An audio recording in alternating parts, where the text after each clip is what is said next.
Are there any questions to this presentation? Short question to this point. There's one in the last row.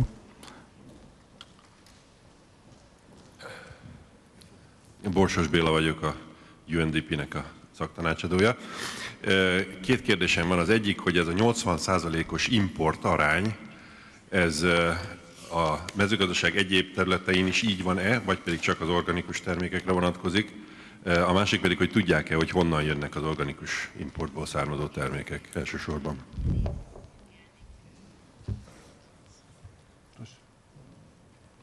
Of course, that's a good question.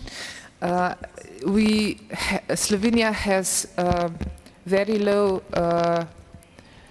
self-sufficiency in agriculture production in the area of vegetables. We import 60% of vegetables. And also in grain, we import 40 to 50% depending on the season. But we are well self-sufficient in milk production and cattle, so beef meat. But nevertheless, organic farming, if we look at the structure of organic farms, there is 92% is grassland, which is not the case if you compare to conventional. You know, there should be only like 70% of grassland in organic, but it's not. So it's really a structural problem of organic farming. There is the highest demand, of course, for fresh fruits and vegetables, and that is what is the least now in organic production. Okay, thank you very much. The vegetables and fruits come mostly from Italy, something from Spain and something from Netherlands, and also from Austria, some vegetables. More question to the presentation? Karolina Dietertová, Czech Republic. It was really interesting presentation, and I'm sorry that my colleague from Czech Republic is in another room because she's doing the same data collection in Czech Republic. But I have maybe a little methodology question. We have a problem that when we collect the data in our country, that a lot of companies don't want to give us the data. So some of the data we have to assess, and then there's the question how the evaluation is really precise. So it's just the question, how is the situation in Slovenia? And yes, thank you very much for the research. Yeah, this is really complicated, but I will try very shortly. We can discuss this later then, and with Andrea we already started to discuss yesterday. It's true. Also in our case was difficulty with how much they want to share with us, but we managed to persuade everybody apart from Interspar. But we managed to persuade even Hofer and Lidl, because I can speak German, so maybe. But it was really difficult. But in the end, they gave the data, and then with the official data of the turnover of the companies, and they gave us information, at least what is the percentage, then we could cross-check. And we estimated that our data is very reliable. I think it's less than 10% mistake. So I think it's quite good for such a study. Okay.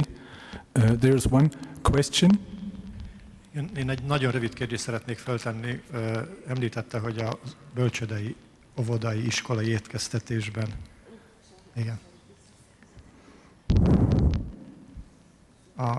Említette, hogy a bölcsődei, óvodai, iskolai étkeztetésben is értek el eredményeket, és említett valamilyen támogatás is, amit kapnak ezek az intézmények, hogy ökológiai vagy bioélelmiszereket adjanak a gyerekeknek. Erről egy picit részletesebben mondana valamit még?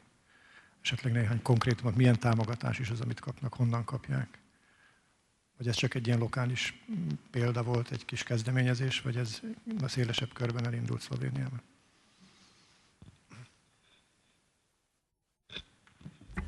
When I said support, unfortunately it was not meant financial support.